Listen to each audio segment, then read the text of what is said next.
संस्कृत शिक्षणस्य अस्मिन् कालांशे अहं डॉक्टर महेश चंद्र मासीवालः भवतां हार्दं स्वागतम् अभिनन्दनं च करोमि। षष्ठीकक्षायाः रुचिरा इति संस्कृतपाठ्यपुस्तकस्य षष्ठं पाठं समुद्रतटं पठामः। आज की कक्षा के चर्चा बिंदु हैं पाठ का शुद्ध वाचन करना, अर्थ कथन करना, सर्वनाम शब्दों से वाक्य निर्माण करना एवं धातु रूपों से वाक्य निर्माण करना। आगच्छन्तु पाठस्य वाचनं कुर्मः। आइए पाठ का वाचन करें। समुद्र तटः यानी समुद्र का तट। आप चित्र में देख रहे होंगे, यहाँ समुद्र है। समुद्र के किनारे कुछ बच्चे खेल रहे हैं। कुछ लोग, कुछ छात्र बालू से घर बना रहे हैं और यहां कुछ खेल रहे हैं। तो आइए हम इस पाठ को पढ़ते हैं। एषः समुद्र तटः अत्र जनाः पर्यटनाय आगच्छन्ति। एषः समुद्र तटः, एषः का अर्थ यह, समुद्र तटः समुद्र का तट है। अत्र का अर्थ होता है यहां, जनाः, जनाः का अर्थ है लोग, पर्यटनाय घूमने के लिए। चतुर्थी विभक्ति है पर्यटन शब्द की, पर्यटनाय, जिसका अर्थ होता है घूमने के लिए। आगच्छन्ति का अर्थ है आते हैं। आगच्छति, आगच्छतः, आगच्छन्ति। केचन तरंगैः क्रीडन्ति, कुछ लोग तरंग ही, समुद्र में जो आने वाली तरंगे हैं उन तरंगों से क्रीडंती का अर्थ खेलते हैं। केचन और कुछ, च का अर्थ और, च और, इस और जब हम हिंदी में, जब हम संस्कृत में वाक्य का अर्थ करते हैं तो च को पहले ले लेते हैं। तो पहले कहां लेंगे? जहां पूर्व वाक्य समाप्त हो रहा है। यहां केचन तरंग ही क्रीडंती, कुछ लोग तरंगों से खेलते हैं। च का अर्थ और, केचन कुछ लोग, नौका भी जल विहारम कुर्वन्ति, कुछ लोग नौका भी, नौकाओं से यानी नावों से, नाव को संस्कृत में नौका कहते हैं। तो नाव, नावों से, बहुत सारी नावों से जल विहारम कुर्वन्ति, जल विहार यानी जल में घूमते हैं। तेषु केचन, उन्हीं पर्यटकों में से, केचन कुछ लोग, कंदुकेन क्रीडन्ति, कंदुकेन कहते हैं बॉल को, फुटबॉल या वॉलीबॉल, कोई भी बॉल हो उसे हम कंदुक कहते हैं। तो कुछ लोग कंदुकेन क्रीडन्ति, कुछ लोग बॉल से समुद्र के किनारे तट पर खेलते हैं। बालिकाः, बालकाः च, बालुका भी बालुका गृहं रचयन्ति। बालिकाः, बालकाः च, बालिकाएं और बालक, बालुका भी, बालुका कहते हैं रेत को। यह जो रेत दिख रही है आपको, इस रेत को बालू कहते हैं। तो बालिकाः, कुछ बालिकाएं, और च का अर्थ और, कुछ बालक, बालुका भी बालू से, बालुका गृहम रचयन्ति, बालू का घर बनाते हैं। मध्य मध्य, बीच बीच में, तरंगाः बालुका गृहम प्रवाहयन्ति, और बीच बीच में क्या होता है? जब समुद्र की तरंगें आती हैं तो वह बालुका गृहम, जो बालू से बनाए हुए घर हैं, उनको अपने साथ बहा करके ले जाती है। एषा क्रीड़ा प्रचलति इव, एषा क्रीड़ा, यह जो घर बनाने की क्रीड़ा है ना, यह चलते रहती है। लोग घर बनाते हैं और समुद्र की तरंगें फिर आती हैं और उन घरों को बहा करके ले जाती हैं। तो यह प्रतिदिन की क्रीड़ाएं हैं जो चलते रहती हैं। समुद्र तटाः न केवलम पर्यटन स्थलानि, समुद्र के जो तट हैं न केवल पर्यटन स्थलानि, वह न केवल पर्यटन के स्थल हैं, किंतु अत्र यहाँ पर मत्स्य जीविनः अपि स्वजीविकाम चालयन्ति। यहाँ पर मत्स्य जीविनः, जो लोग मछली का व्यवसाय करते हैं या मछलियों से जीवन यापन करते हैं, वो भी स्वजीविकाम चालयन्ति, अपने जीवन को चलाते हैं। अत्र मत्स्य जीविनः अपि स्वजीविकाम चालयन्ति। यहाँ पर कुछ मछुआरे भी मछलियों को पकड़कर, मत्स्य जीविनः, मछलियों को पकड़कर उन्हें बेचकर, है ना, स्वजीविकाम चालयन्ति, अपनी जीविका को चलाते हैं। अस्माकं देशे बहवः समुद्र तटाः सन्ति। अस्माकं देशे, अस्माकं का अर्थ है हमारे, देशे देश में, बहवः बहुत सारे, समुद्र तटाः समुद्र के तट, संति का अर्थ है, कल हमने रूप भी बताए थे, अस्ति स्तः सन्ति। समुद्र तट बहुवचन है, इसलिए समुद्र तटाः, समुद्र तटः, समुद्र तटौ, समुद्र तटाः। तो पूरे वाक्य का अर्थ हुआ हमारे देश में बहुत सारे समुद्र के तट हैं।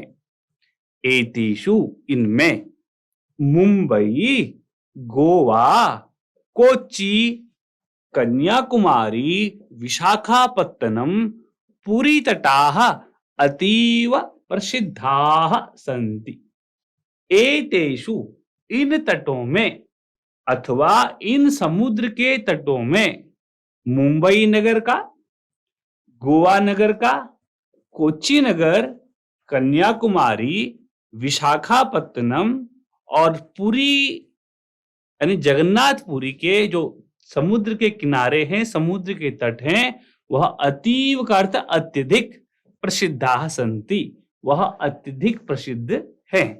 गोवा तटः विदेशी पर्यटक, गोवा तटः विदेशी पर्यटकेभ्यः समधिकम रोचते। गोवा का तट विदेशी पर्यटकेभ्यः, विदेशी पर्यटकों के लिए, समधिकम रोचते, वह उन्हें बहुत अधिक अच्छा लगता है। रुचि होगी चतुर्थी।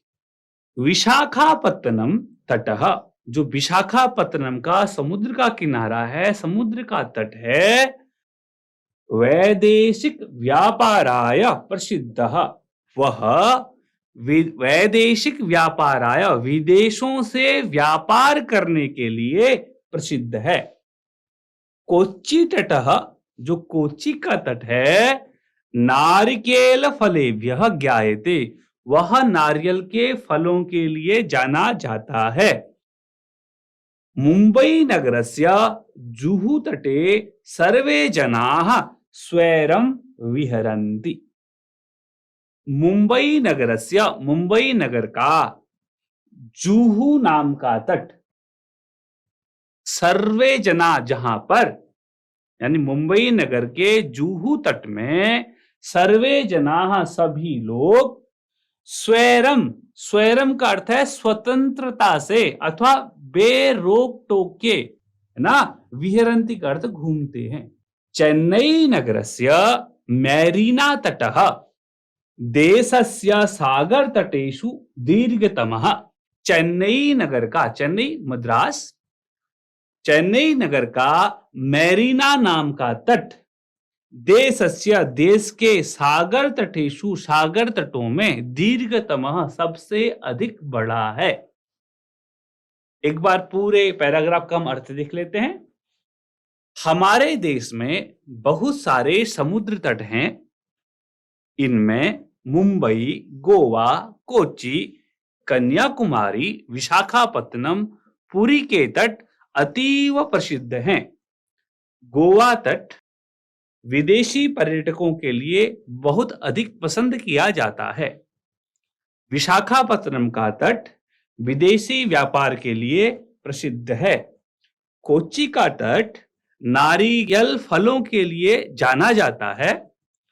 मुंबई नगर का जुहू नाम के तट में सभी लोग स्वतंत्रता पूर्वक घूमते हैं। चेन्नई नगर का मेरीना नाम का तट देश के सागर तटों में सबसे अधिक बड़ा है। भारतस्य तिस्रीषु दिशासु समुद्र तटाः सन्ति। भारतस्य भारत के तिस्रीषु दिशासु तीनों दिशाओं में, तीसरी का अर्थ यहां, ये दिशा शब्द स्त्रीलिंग है इसलिए यहां तीसरी हो गया है, यानी तीनों, तीसरीषु का अर्थ है तीनों, दिशासु दिशाओं में।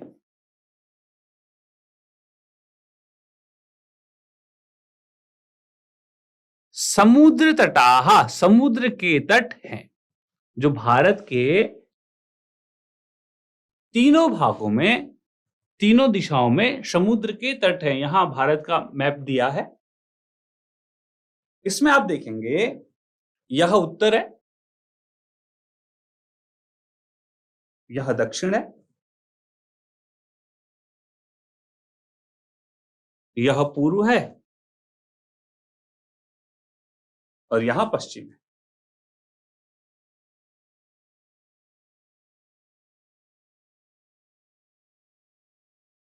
तो भारत के तिस्रीषु दिशासु, भारत के तीनों दिशाओं में, यहां तो चाइना है, यहां पाकिस्तान है, तो इधर पश्चिम में, पूर्व में, यहां और यहां दक्षिण में, इन तीनों स्थानों में समुद्र तटाः सन्ति, समुद्र के तट हैं, यानी ये पूरा समुद्र का किनारा है। अस्माद् एव कारणात् भारत देशः प्रायद्वीपः इति कथ्यते। इस कारण से कि भारत के तीनों ओर समुद्र है, इस वजह से भारत देश को प्रायद्वीप भी कहा जाता है। पूर्व दिशायाम बंगोपसागरः अस्य, इसके पूरब दिशा में, यह पूरब दिशा है, यह बंगाल है, यह बंगाल की खाड़ी है, तो यहां कहते हैं बंगोपसागरः, यहां पर बंगोपसागर है। दक्षिण दिशायाम हिंद महासागर, और यह दक्षिण है तो यहां हिंद महासागर है।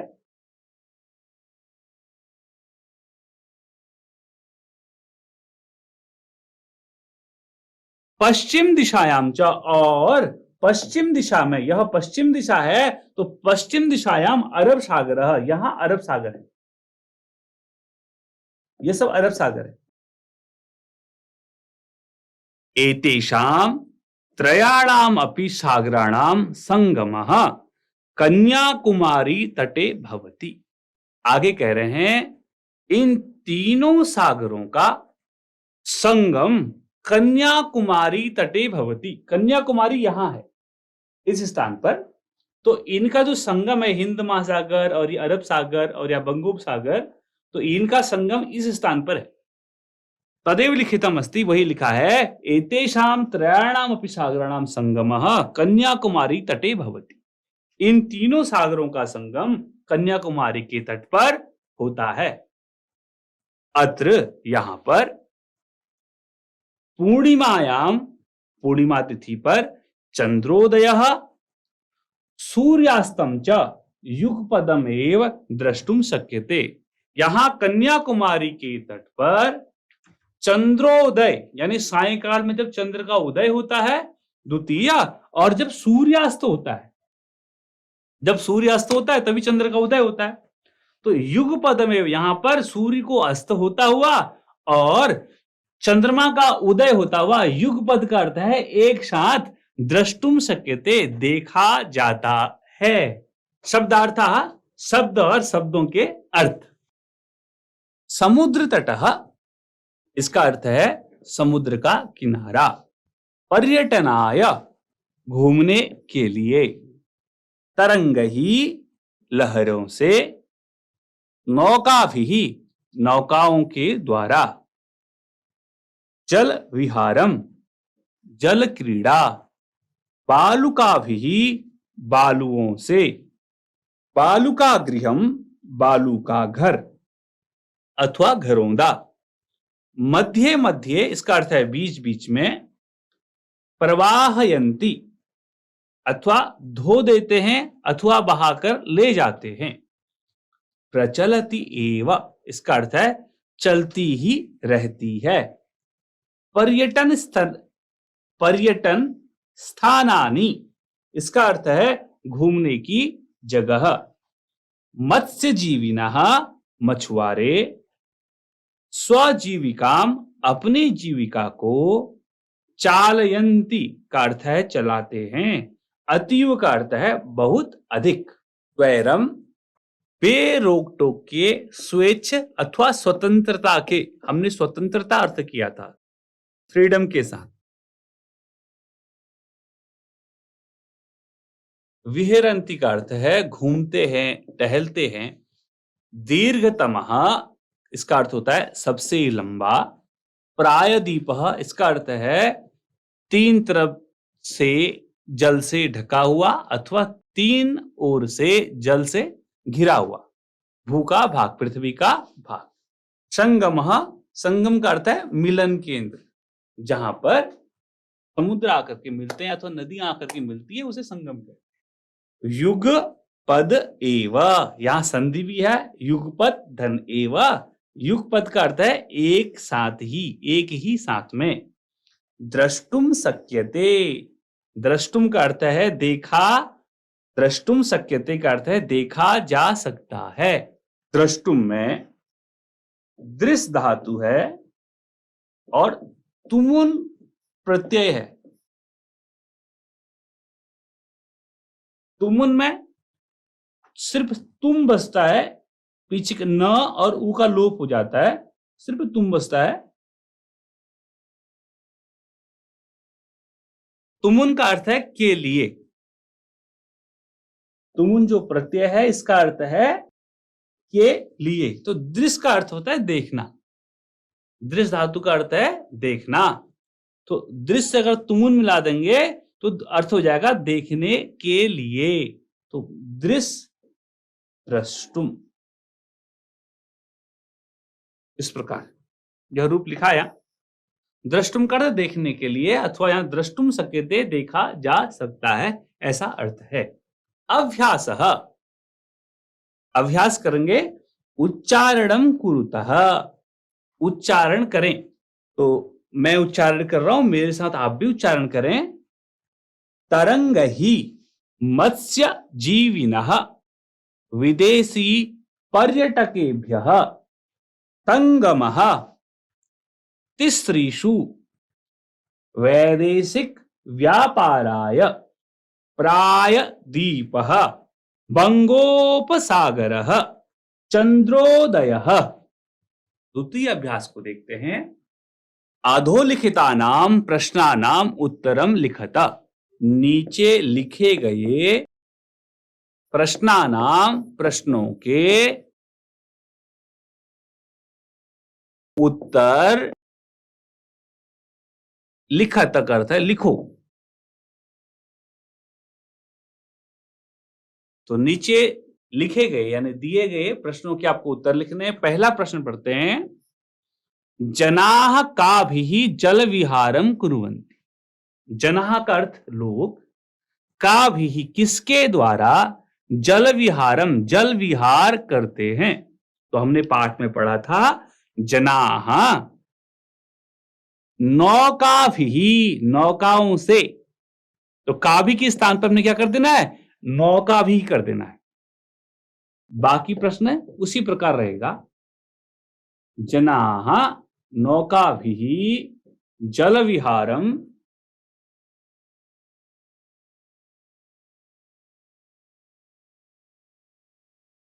कुर्वन्ति, लोग नौकाओं से जल विहार करते हैं। द्वितीय प्रश्न है भारतस्य दीर्घतमः समुद्र तटः कः। भारत का सबसे बड़ा समुद्र का तट कौन सा है। तो जब आप उत्तर लिखेंगे तो उत्तर लिखते समय आएगा भारतस्य दीर्घतमः समुद्र तटः चेन्नई नगरस्य।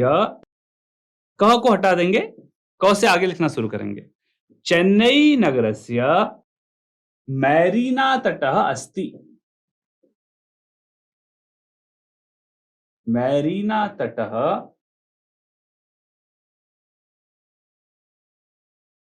चेन्नई नगर का मैरीना तट भारत का सबसे बड़ा समुद्र तट है। तीसरा प्रश्न है, जनाः कुत्र स्वैरं विहरन्ति। लोग स्वतंत्रता पूर्वक बेरोक टोक के कहां घूमते हैं?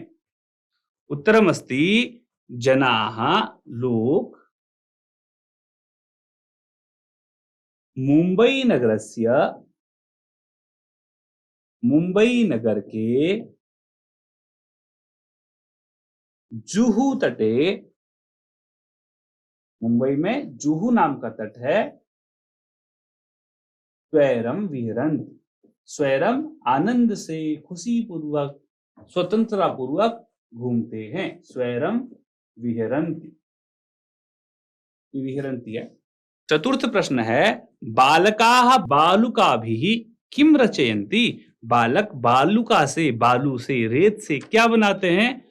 उत्तर है बालकाः बालुकाभिः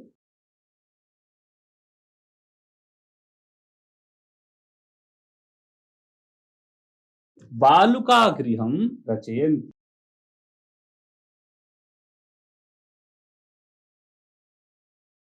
बालुकागृहं रचयन्ति। अंतिम प्रश्न है, कोच्चि तटः केभ्यः ज्ञायते। उत्तर आएगा कोच्चि तटः केभ्यः ज्ञायते। कोच्चि का तट किसके लिए जाना जाता है? उत्तर है कोच्चि तटः, कोच्चि का तट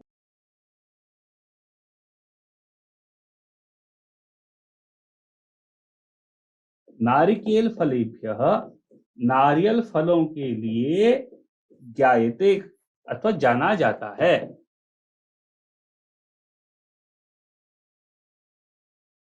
इस प्रकार आप उत्तर लिखेंगे। कोच्चि तटः नारिकेल फलेभ्यः ज्ञायते। कोच्चि का तट नारियल फलों के लिए जाना जाता है। अग्रे प्रश्न अस्ति, मंजूषातः पदानि चित्वा रिक्तस्थानानि पूरयत। मंजूषा कहते हैं कोष्टक को, कोष्टक में कुछ पद दिए हैं, उनको चुन करके नीचे दिए गए जो प्रश्न है वहां रिक्त स्थानों को आपको फिल करना है। आइए देखते हैं। पहला जो मंजूषा में पद है वह है बंगोपसागर, दूसरा है प्रायद्वीपः, तीसरा है पर्यटनाय, चौथा क्रीड़ा, पांचवा है संगमः। आइए प्रश्न को देखते हैं। कन्याकुमारी तटे त्रयाणाम सागराणाम, कन्याकुमारी के तट पर तीनों सागरों का क्या है? संगम है। यहां आएगा संगमः। दूसरा प्रश्न, भारत देशः, भारत देश को क्या कहा जाता है? प्रायद्वीपः। भारत देशः प्रायद्वीपः इति कथ्यते। भारत देश को प्रायद्वीप भी कहा जाता है। तीसरा प्रश्न है, जनाः समुद्र तटम, लोग समुद्र के तट पर आते हैं किस लिए? पर्यटनाय, घूमने के लिए। यहां लिखेंगे पर्यटनाय। चतुर्थ प्रश्न अस्ति, बालेभ्यः रोचते, बालकों को अच्छा लगता है क्या करना? क्रीड़ा करना, खेलना। तो बालेभ्यः क्रीड़ा रोचते, बच्चों को खेलना अच्छा लगता है। पंचम प्रश्न है, भारतस्य पूर्व दिशायाम, भारत के पूर्व दिशा में अस्ति का अर्थ है, अंतिम ऑप्शन है बंगोपसागरः। भारत के पूर्व दिशा में बंगोपसागर है। इस प्रकार आप प्रश्नों को उत्तर लिखेंगे। चतुर्थ प्रश्न है, यथा योग्यम योजयत। यथा योग्य जिसके साथ मैच होता है उससे कुछ जोड़ना है, सही से मैच करना है। पहला प्रश्न है, समुद्र तटः, समुद्र तट को मिलाना है। समुद्र तट पर लोग आते हैं किसके लिए? ज्ञानाय, ज्ञान के लिए, पोषण के लिए, प्रकाश के लिए, पर्यटन के लिए, खेलने के लिए। तो समुद्र तट पर लोग आते हैं पर्यटनाय, घूमने के लिए। दूसरा है क्रीडनकम, क्रीडनकम का अर्थ है खिलौना। तो खिलौना किसके लिए होता है? खेलनाय, खेलने के लिए। दुग्धम, दुग्ध होता है पोषणाय, पोषण के लिए। दीपकः, दीपक किस लिए होता है? प्रकाशाय, प्रकाश करने के लिए। और विद्या ज्ञानाय, और विद्या ज्ञान के लिए होती है। प्रश्न है तृतीया विभक्ति प्रयोगेण रिक्त स्थानानि पूर्यत। तृतीया विभक्ति के प्रयोग से आपको रिक्त स्थानों की पूर्ति करनी है। जैसे यथा व्योमः मित्रेण सह गच्छति, यहां मित्र शब्द है, मित्र शब्द की तृतीया होती है मित्रेण। उसी प्रकार हम नीचे भी करेंगे, नीचे जो बाकी प्रश्न हैं उनके उत्तरों में भी हम क्या करेंगे? तृतीया विभक्ति का प्रयोग करेंगे। तो देखते हैं, पहला प्रश्न है बालकाः सह पठन्ति, बालक साथ में पढ़ते हैं। बालिका एक वचन में है तो इसलिए आएगा बालिका का जो तृतीया एक वचन है वो रहेगा बालिकया। बालिकया, बालिकाभ्याम, बालिका अभी, तो हो जाएगा बालकाः बालिकया सह पठन्ति, तृतीया विभक्ति। दूसरा है तड़ागः विभाति, तड़ाग शोभा देता है, किससे? कमल से। कमल की तृतीया हो जाएगी कमलेन, कमलेन, कमल से। तड़ाग की शोभा कमल के पुष्पों से होती है। ग अहम अपि खेलामी, मैं भी खेलता हूं। कंदुक, कंदुक का अर्थ है गेंद, बॉल से। तो कंदुक की तृतीया कमल का कमलेन, कंदुक का कंदुकेन। तो यहां हम कंदुकेन लिख देंगे। अहम अपि कंदुकेन खेलामी, मैं भी कंदुक गेंद से खेलता हूं। नेक्स्ट है अश्वाः सह धावन्ति, अश्वाः घोड़े, सह धावन्ति साथ में दौड़ते हैं, किसके? अश्व के। अश्व का अर्थ भी घोड़ा ही है, यह एक वचन में है तो एक वचन में अश्व का अश्वेन, कंदुक का कंदुकेन था, अश्व का अश्वेन। घोड़े घोड़े के साथ दौड़ते हैं। अश्वा अश्वेन सा धावन्ति। अंतिम है मृगा सह चरन्ति, मृगा साथ में चढ़ते हैं। मृग, मृग बहुत सारे हिरन साथ में चरते हैं, किसके? मृग के। तो मृग की तृतीया मृगेण।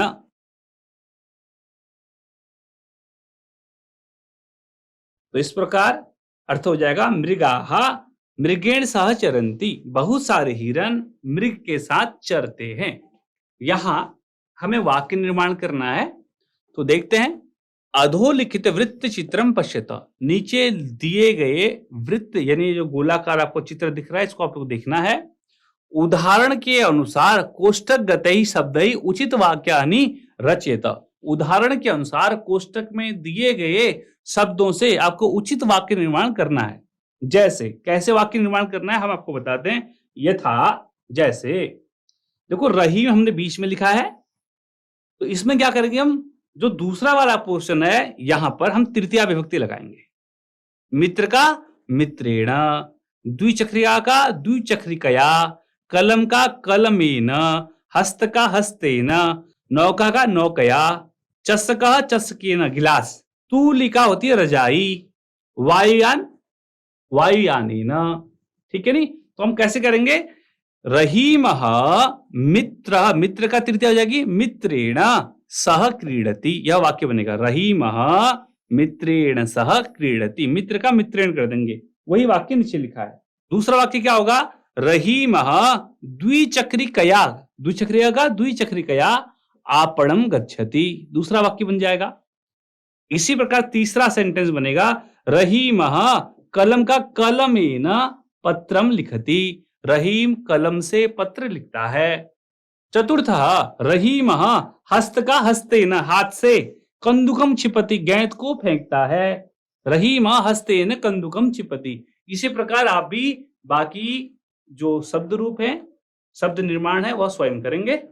द्वितीय कोष्टकात् उचित पद प्रयोगेण रिक्त स्थानानि पूर्यत, कोष्टक में दिए गए उचित पद से आपको रिक्त स्थान की पूर्ति करनी है। जैसे धनिकः धनम ददाति, धनिक धन देता है, किसको?